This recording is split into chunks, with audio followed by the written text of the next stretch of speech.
Students, हम लोग chapter sectors of Indian economy पढ़ रहे थे। तो हमने जो रिसोर्स यूज हो रहा है, जो मतलब बेसिक रिसोर्स यूज हो रहा है या फिर जो प्रोडक्शन होकर के जो आउटपुट मिल रहा है उसके बिहाफ पे हमने सेक्टर्स को डिवाइड किया प्राइमरी, सेकेंडरी और टर्सरी सेक्टर्स में। अब division of sectors as organised and unorganised. अब सेक्टर का डिवीजन किस तौर पे, ऑर्गेनाइज्ड और अनऑर्गेनाइज्ड सेक्टर में। तो ये जो डिवीजन है सेक्टर्स का, ऑर्गेनाइज्ड सेक्टर और अनऑर्गेनाइज्ड सेक्टर के तौर पे ये डिवीजन क्या है, ये डिवीजन हमने काम करने की कंडीशन के बिहाफ पे किया गया है कि वर्किंग कंडीशन कैसी है। अगर वर्किंग कंडीशन प्रॉपर सीक्वेंस वे में है, एक प्रॉपर तरीके से, तो ऑर्गेनाइज, और प्रॉपर तरीके से नहीं है तो अनऑर्गेनाइज। एग्जाम्पल के थ्रू आपको समझ में आ जाएगा। जैसे कांता और कमल का इसमें एग्जाम्पल दिया है। Kanta works in office, she attends her office from 9:30 AM to 5:30 PM। Kanta office में वर्किंग है। She attends her office from 9:30 AM to 5:30 PM। Timing कितना ऑफिस का, 9:30 AM to 5:30 PM। She gets her salary regularly at the end of every month, और month के end में उसको salary मिल जा रही है। ठीक है, किसको, कांता को। In addition to the salary, अब इसके अलावा कांता के साथ कंडीशन क्या है, उसको सैलरी के अलावा she also gets provident fund as per the rules laid down by the government। Government के अकॉर्डिंग जो रूल्स हैं उस रूल्स के अकॉर्डिंग उसको पीएफ यानी कि प्रोविडेंट फंड भी मिलेगा, यानी कि जॉब खत्म होने के बाद पर्टिकुलर अमाउंट कुछ उसको प्रोवाइड किया जाएगा। She also gets medical and other allowances, medical facility और भी दूसरी एलोवेंसेज, दूसरी और फैसिलिटीज कांता को प्रोवाइड होती हैं। Kanta does not go to office and Sunday, Sunday को कांता ऑफिस नहीं जाती है। This is a paid holiday. Paid holiday मतलब संडे नहीं जाएगी लेकिन सैलरी उसको संडे की ही मिलेगी। 30 दिन, एक 1 मंथ में 30 डेज हैं, ठीक है, और 30 डेज में 4 संडे हैं, तो 4 संडे का सैलरी कट नहीं होगा, पूरे मंथ का सैलरी मिलेगा जो आपका डिसाइड हुआ है। This is a paid holiday.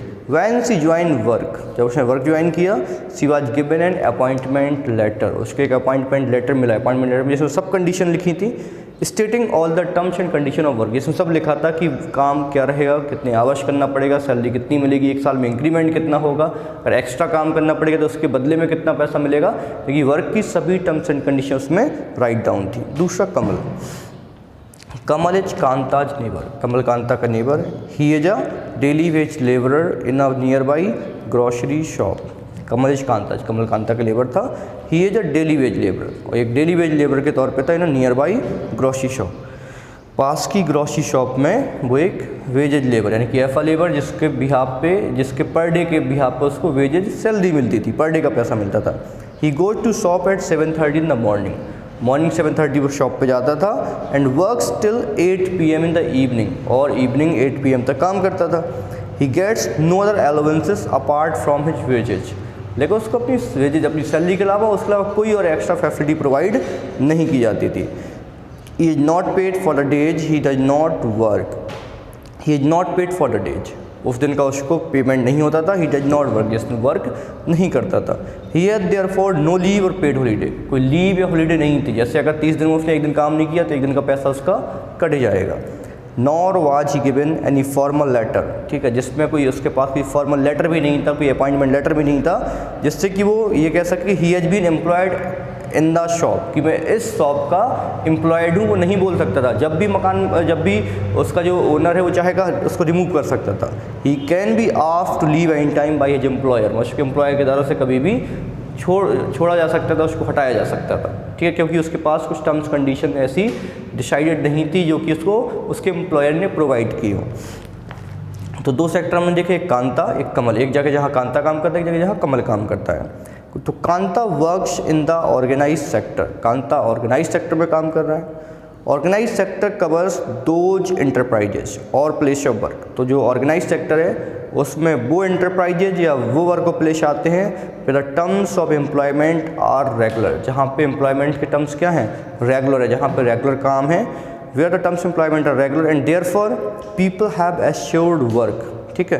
तो ऑर्गेनाइज सेक्टर में वो इंटरप्राइजेस, वो कंपनी या फिर प्लेस ऑफ वर्क आते हैं बट टर्म्स ऑफ एम्प्लॉयमेंट, जहाँ पे जो काम करने की कंडीशन, एम्प्लॉयमेंट के जो टर्म्स हैं वो रेगुलर हैं। And therefore people have assured work, और लोगों का वर्क एश्योर है, कंफर्म है, सिक्योर है। They are registered by the government, government के द्वारा वो रजिस्टर्ड हैं, वो ऑर्गेनाइजेशन, वो प्लेस ऑफ वर्क या वो इंटरप्राइजेज या वो कंपनियाँ registered by the government and have to follow its rules and regulation which are given in various laws and have to follow its rules. और ये क्या करते हैं, ये जो सेक्टर्स हैं इसमें वो सब रूल्स एंड रेगुलेशंस फॉलो होते हैं which are given in various laws such as the factory act, जैसे फैक्ट्री एक्ट हो गया, मिनिमम वेजेज एक्ट हो गया, पेमेंट ऑफ ग्रेजुएट एक्ट हो गया, शॉप्स एंड एस्टेब्लिशमेंट एक्ट हो गया। तो ये सब जो एक्ट हैं इनको फॉलो किया जाता है। इट इज कॉल्ड ऑर्गेनाइज, इसलिए इसको ऑर्गेनाइज बोला गया। तो ऑर्गेनाइज सेक्टर वो सब सेक्टर हैं जिसमें जो पर्टिकुलर लॉ है गवर्नमेंट का, जो लॉ बनाए गए हैं वो सब फॉलो किए जाते हैं। और because it has some formal process and procedures, क्योंकि इस सेक्टर की कुछ प्रॉपर प्रोसीजर्स और प्रोसेस है, इसलिए इस सेक्टर को ऑर्गेनाइज सेक्टर बोलते हैं। Some of these people may not be employed by any one but may work on their own. ठीक है, सम ऑफ दीज पीपल, ये जो कुछ लोग हैं, some of these people may not be employed by any one, ये किसी के द्वारा एम्प्लॉयड नहीं है। Some of these people, sorry, जो एक तो जो ऐसी कंपनियों में काम करते हैं जहाँ पे सब लॉ फॉलो किए जाते हैं, वो सब किस में आएंगे, ऑर्गेनाइज सेक्टर में। इसके अलावा सम ऑफ दीज पीपल, कुछ वो लोग भी, कुछ वैसे पीपल्स भी मे not be employed by any one, जो किसी के लिए एम्प्लॉयड नहीं है, जो मतलब किसी के अंडर में काम नहीं करते हैं, but may work on their own, even अपना वो खुद का काम करते हैं। तो वो सब लोग भी जो अपना खुद का काम करते हैं, but they to have to register themselves with the government and follow rules and regulation. लेकिन वो अपना खुद का काम करते हैं, लेकिन उन्हें गवर्नमेंट अपने आप को रजिस्टर्ड करा रखा है और वो सब रूल्स एंड रेगुलेशंस फॉलो करते हैं, वो लोग भी ऑर्गेनाइज सेक्टर में ही आएंगे। तो एक वो सब कंपनियाँ, वो वर्क ऑफ प्लेस, वो इंटरप्राइजेस जो क्या करते हैं, जो गवर्नमेंट के द्वारा बनाए हुए जो रूल्स हैं, ग्रेजुएट एक्ट या फिर सब जो एक्ट है इनको फॉलो करते हैं, एक proper process and procedures follow करते हैं, वो सब किस में आएंगे, ऑर्गेनाइज सेक्टर में। इसके अलावा वो पीपल जिन्होंने, जो किसी के, जो अपना खुद का काम कर रहे हैं ऑन देयर ओन वर्क, और इन्होंने क्या किया है, अपने आप को रजिस्टर्ड करा रखा गवर्नमेंट में और प्रोसेस, गवर्नमेंट के प्रोसेस प्रोसीजर्स फॉलो करते हैं, वो भी किस में आएंगे, ऑर्गेनाइज सेक्टर में।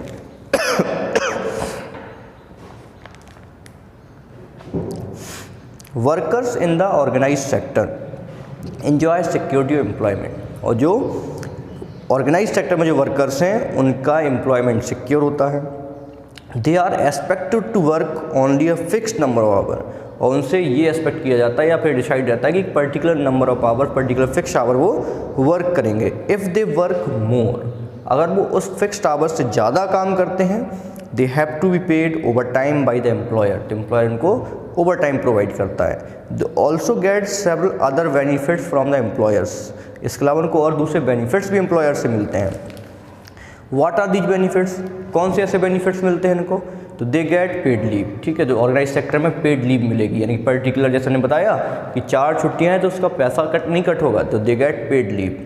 पेमेंट ड्यूरिंग हॉलीडे, जैसे कि अगर क्या हुआ, दीपावली की छुट्टी है, दशहरा की छुट्टी है, होली की छुट्टी है, तो उस हॉलीडे के टाइम पे पेमेंट मिलेगा, प्रोविडेंट फंड मिलेगा, ग्रेजुएट एक तरीके से अवार्ड वगैरह मिलता है, या मतलब एक तरीके से promotion. They are suppose to get medical benefits, medical benefits provide किए जाते हैं। एंड अंडर द लॉ, और लॉज के अंडर में, लॉ के according, the factory manager had to ensure facility like drinking water and a safe working environment, और the factory manager had to ensure, जो factory manager है वो ensure करेगा कुछ फैसिलिटी जहाँ वो काम कर रहे हैं, वो फैसिलिटी जैसे कि drinking water, safe working environment, ये सब उनको प्रोवाइड होगा। व्हेन दे रिटायर, और जब वो लोग रिटायर करेंगे, these workers get pensions as well, तो उन वर्कर्स को पेंशंस भी प्रोवाइड की जाएगी। ठीक है, तो ये हो गया ऑर्गेनाइज सेक्टर का। दूसरा हमने केस कमल का देखा, कमल किस में काम कर रहा था, अनऑर्गेनाइज सेक्टर में। In Kamal works in the unorganise sector, the unorganise sector is characterised by small and scattered units. तो अनऑर्गेनाइज सेक्टर में कौन से सेक्टर्स आएंगे या कौन से कंपनी जाएंगे, वो सब स्मॉल स्कैटर्ड, यानी कि ये छोटी छोटी बिखरी हुई यूनिट्स हैं, which are largely outside the control of the government. Generally क्या है, जो गवर्नमेंट के कंट्रोल के बाहर हैं, जो गवर्नमेंट के कंट्रोल में जो कंपनियां नहीं हैं, वो किस में आएंगी, अनऑर्गेनाइज सेक्टर में आएंगे। ठीक है, there are rules and regulations, इनमें भी रूल्स एंड रेगुलेशंस होते हैं। ठीक है, अनऑर्गेनाइज सेक्टर में, लेकिन these are not followed. Jobs here are low paid and often not regular, jobs यहाँ पे लो पेड है, कम पैसा मिलता है जॉब्स के बदले में, एंड ऑफन नॉट रेगुलर, और जॉब्स रेगुलर नहीं है, कुछ समय काम है, कुछ समय काम नहीं है। There is no provision for overtime, overtime करने पे कोई एक्स्ट्रा पैसा नहीं मिलता है। पेड लीव नहीं मिलती है, हॉलीडे नहीं मिलता है। लीव ड्यू टू सिकनेस, मतलब आप बीमार हो तो आपको हॉलीडे नहीं मिलेगी। बीमार होने पे आपने अगर छुट्टी ले ली तो आपका पैसा कट हो जाएगा, आपकी सैलरी कट हो जाएगी। Employment is not secure, employment भी सिक्योर नहीं, आज आपके पास एम्प्लॉयमेंट है कल एम्प्लॉयमेंट नहीं रहेगा। People can be asked to leave without any reason, आपको आपका एम्प्लॉयर बिना रीजन के भी हटा सकता है।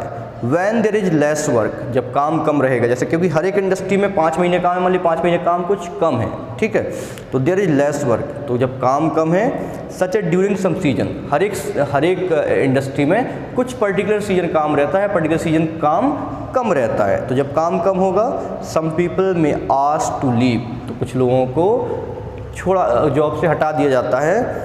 A lot also depends on the whims on the employer, तो आपको हटाया जाएगा नहीं हटाया जाएगा किस पर डिपेंड करता है, whims on the employer. Whims मतलब पसंद, एम्प्लॉयर के ऊपर है कि वो आपको हटाना चाहता है या नहीं हटाना चाहता है, ठीक है। This sector includes a large number of people who are employed on their own doing small jobs, ठीक है। तो इस सेक्टर में जो अनऑर्गेनाइज जो कंपनियां हैं, जो स्मॉल यूनिट्स हैं, उसके अलावा इस सेक्टर्स में a large number of people, वो सब लोग who are employed on their own doing, कुछ अपने छोटे छोटे काम करते हैं, जैसे कि फ्लैग ऑन द स्ट्रीट, सड़क पे सामान बेचने का काम, रिपेयरिंग वर्क, जो छोटे छोटे खुद के काम करते हैं वो भी अनऑर्गेनाइज सेक्टर में आते हैं। Similarly farmers work on their own, जैसे फार्मर्स अपना खुद का काम कर रहा है। Hire labour as and when they require, तो लेबर कब हायर करता है, जब उसको आवश्यकता है, तो फार्मर भी किसमें आएगा, अनऑर्गेनाइज सेक्टर में, क्योंकि जब सीजन होगा लेबर की रिक्वायरमेंट होगी तब हायर करेगा, नहीं तो नहीं करेगा, तो वो भी किस में आएगा, जो फार्मर है वो भी अनऑर्गेनाइज सेक्टर में आएगा। तो ये ऑर्गेनाइज सेक्टर और अनऑर्गेनाइज सेक्टर में डिफरेंसेस हो गए, ठीक है। नेक्स्ट लेक्चर में जो इससे रिलेटेड और आगे की चीज़ें होंगी उनके बारे में हम पढ़ेंगे कि जो हमने देखा कि जो अनऑर्गेनाइज सेक्टर है उनके पास एम्प्लॉयमेंट पूरे टाइम नहीं रहता है, तो आखिर कैसे हम अनऑर्गेनाइज सेक्टर के वर्कर को प्रोटेक्ट कर सकते हैं, क्योंकि हम देखते हैं कि उनको कोई एलोवेंसेस नहीं मिल रहे हैं, उनको फैसिलिटी बहुत कम है, हॉलीडे मिलने पर उनका सैलरी कट हो जाता है, तो इन सब को कैसे प्रोटेक्ट किया जाए ये हम लोग नेक्स्ट लेक्चर में कंप्लीट करेंगे, ठीक है। Okay, thank you so much.